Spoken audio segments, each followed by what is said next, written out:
Hi fellow YouTubers, today I'm working on a set of compact fluorescent soft lights. This is like a box I've just made to mount all of the bases like this.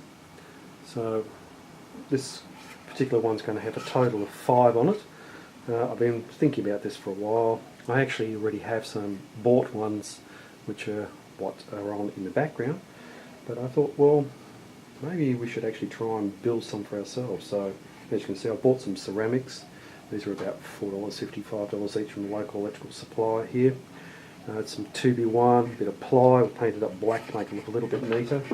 And what I'm going to do is mount these, once I split the wires, onto this box at a bit of an angle so that the lights slope outwards, so to actually angle them away from each other, and hopefully it should work. Not having tried this method before.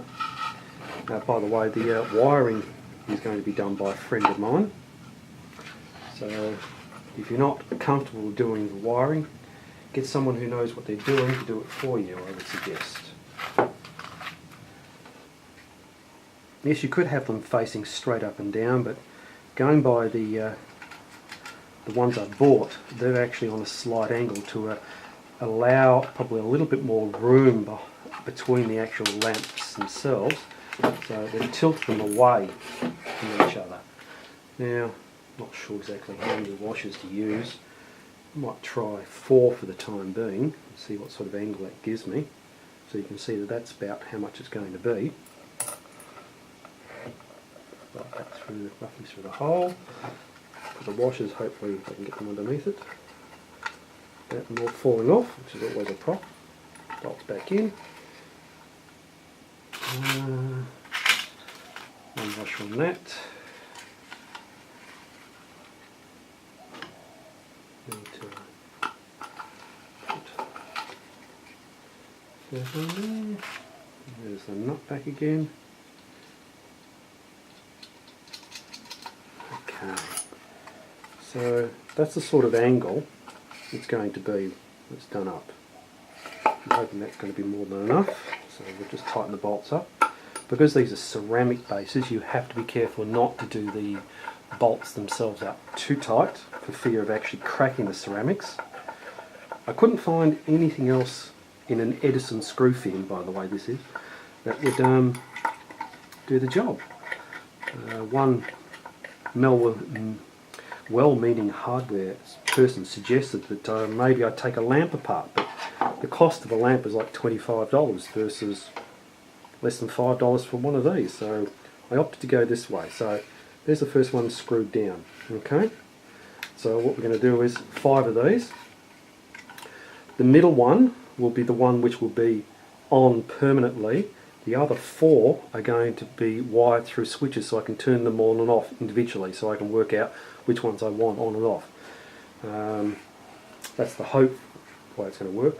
Eventually we'll have a back on it, obviously, and the switches and a bracket, and then we'll make up a plastic, what would you call it, snoot cover, okay, so that I can use them. These are really to be used in addition to what I already have, which I'll show you what I have. I'll just pause the camera for a moment. Now these are the ones I bought. They're roughly about $45 to $50 each. They come with stands. Most of them take either 1 or 2 lamps, or 3 or 4, depending on whether you've got a fitting for them. I'll just open up the actual lights you can see inside. Covers are held on with Velcro. So you can see inside, this one's only got 1 lamp, but you can actually get adapters, okay, to enable you to take more than 1 lamp. The rest of my lamps have a fitting like this. So that you can actually screw this in place of the 1 lamp, okay, and put 4 lamps in it. That one inside of there at the moment I think is a 65 watter. Most of my lamps I'm using, they're roughly running 3 or 4 55 watters, just to give you an idea. So I'll spin you around for a moment to show you some of the others.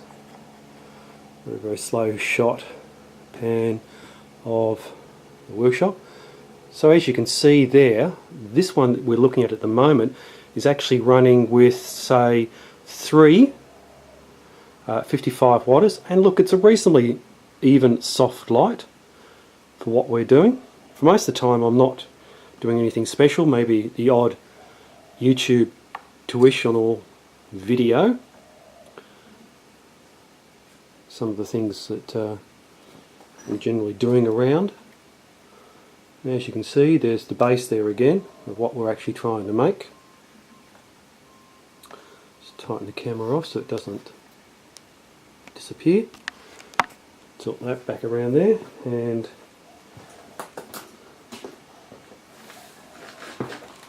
okay, so as you can see, we've got the first base fitted. I'm going to pause the video and fit the rest of them so you can see the general idea of what it's going to look like. As I say, then I'm going to use some plastic corrugated cardboard. I think they call it cardboard. I'm looking at some black stuff from one of the local art supplies, and I'll make something similar to the light boxes for my soft boxes. I want to make 2 of these. I want to make 2 complete units, and I'll probably use them to illuminate backdrops so that I've got a nice set of fairly bright lights to illuminate my backdrops, and the ones that I've got hanging from the ceiling of the workshop garage I'll use just to illuminate myself when I'm doing a piece to camera. Okay, so I'm just going to pause the video now whilst I make the rest of them up. Okay, so there it is. They're on an angle, so similar to what that is. Okay, as you can see, this one's got 5 in it instead of 4 like all the others I have. So hopefully this is the beginning of a very successful set of lights. If this works, I'll probably build myself a couple more of them. Bearing in mind that by the time I've actually bought all the bits and pieces and constructed it all, it might have been just easier to go out and buy a couple of pre-made lights off eBay, but this was a bit of a challenge I set myself. I wanted to see if it was possible. These are far better lamps than what these ones are. These are very cheap and plasticky, nasty things. These are a better quality ones, and I'm hoping that once I've built these should actually last quite well. Mind you, they won't be designed to be folded down or taken apart, but that's okay with me for what I'm doing. They're just going to sit there and be used occasionally. Okay, so there you go. This is the completed light now. As you can see, it's not too bad. I have on the front of it a piece of material called Ripstop. This material I bought from Spotlight. I bought quite a few metres, more than enough to make my 2 lights. It diffuses the light quite well, and this is the finished product. Now this, as you can see, has 3 light globes in it. It's a set of switches on the back. I can turn off the outside lights individually. The inside light is the only one that remains on, and that's controlled by a switch along the power cable which turns the whole thing on and off. It is extremely bright. We're talking 5 by 55 watt globes. I can change them for 65 watters. They are running daylight, but they're not at 5600 Kelvin. They're actually running 6500 Kelvin, which if you're running most camcorders and things like this, it's not a big deal because the white balance on them will soon fix it. So it just might be a bit too white for some cameras on an auto setting or a daylight setting, but you can adjust it quite easily. This cost me, I think, about $14 per globe. I paid for them. The materials to make the actual box itself is made out of a plastic core fibre, I think they call it.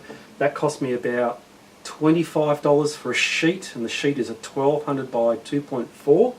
I've just lined it with normal silver foil, baking silver foil, with just a little bit of PVA to hold it there.